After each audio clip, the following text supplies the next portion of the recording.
It don't get any better than this. Look at this spot. Let's talk about resiliency with cancer. Here we are, a few months downrange from chemo and radiation. We're on the eve of a surgery to remove a necrotic lymph node. We're eating okay. We still have some side effects from the radiation. We're starting to almost feel human again. And the way we're doing this is through resiliency and recovery. I've been complimented over my life for being a naturally resilient person, and I will tell you, nothing natural about it. It's a very conscious choice, and it's a battle sometimes. I get discouraged just like everybody else. But when I look at resiliency, I break it down to its core components. There's the mental resiliency, the heart resiliency, the gut resiliency, the soul resiliency, and the physical. And what I mean by that, in no particular order, I've been in the gym 3-4 days a week doing exercises designed to build the slightest amount of muscle, encourage balance, flexibility, dexterity, and hand and eye coordination. And it's been great. It's been my favorite part of recovery, to be honest. I have met some amazing people, gotten some great encouragement, and have an optimistic view of what my future could look like.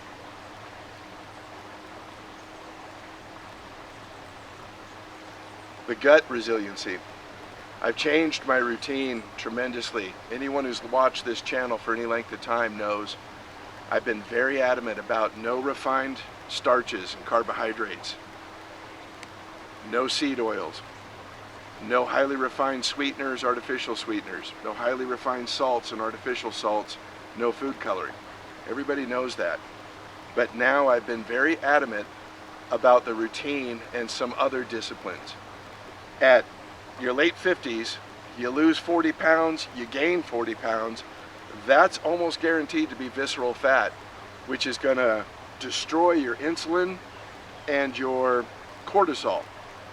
And I can't have that. I have enough stress in my life as it is. So that being said, the morning routine has become the focus. And I've played with this in the past, but never with any real commitment. But now I have the commitment. I wake up to natural sunlight. Sometimes I have to set an alarm, sometimes I don't. But when I wake up, it's a large glass of water with some lemon and good salt in it. And I wait 30 minutes. During that time, there are no screens, no dopamine hits, no adrenaline, no fun time on the phone. Put it away. I get natural sunlight first thing in the morning, even if it's 5-10 minutes like this. But the point of that is to tell the body it's okay. After I drink that water, I wait about a half hour and I have a cup of black coffee. No sweetener, no creamer. Because at this point, those two fuel tanks in your body, one burns fat, one burns sugar. You put a drop of sugar in that fuel tank, your body stops burning fat and starts telling your brain that we need to store everything we have as fat to protect ourselves. And we don't want that. Any weight that we put back on from chemotherapy and radiation needs to be good tissue, muscle tissue, that kind of stuff. And it looks like I've got a new normal weight. Remember, I went from 252 to 212, and right now I'm back around 225 and staying there. I like it. I'm happy with that. But if I can keep my insulin production and my cortisol spikes under control by that morning routine, then I'm good. The sugar tank is completely empty in the morning, and if you don't put anything in it, the body will switch to burning fat during the day. And that's what you want. If there's a drop of sugar in that tank, it won't burn fat the whole day. So after that cup of black coffee, I'll take the dog for a 10-minute walk, nothing major, but enough that my eyes see the world passing by in a slow, predictable manner. When you run, it tells the amygdala and the hippocampus that you're under attack and you need to defend yourself. Cortisol spikes. When you walk, it calms that central nervous system and tells the body you're safe, everything's okay, the world's proceeding normal. When we get back from that walk, I'll have 4 to 6 soft scrambled eggs, little salt and pepper on them, that's all. I'll have some avocado, maybe a handful of walnuts and almonds, some MCT oil. Real basic stuff like that. Nothing with any carbohydrate in it, nothing with any sugar. A little bit later, after those windows close and the body's chemistry is adjusted, heck yeah, I eat sugar. I eat tortillas, I eat chips, I eat all that stuff. None of those seed oils though, or minimal seed oils, let's put it that way. And that has done more for my energy level, my focus, and my weight management. So focus, the brain resiliency. I'm undergoing a master's program right now in aviation safety, and I'll tell you, it's tough. There's a lot of science, a lot of discipline, and it's been great for me to exercise that brain. So here I am, working the gut, working the brain, working the body, and then working the soul and the heart and the spirit and faith. And I have a tremendous amount of faith. Nobody would get in an MRI or a CT scanner if you didn't have a tremendous amount of faith. I've got another surgery scheduled. I don't like anesthesia, but I have faith that it's the right thing and it's necessary and it will be good. What I've also done is eliminate a lot of the stress inputs.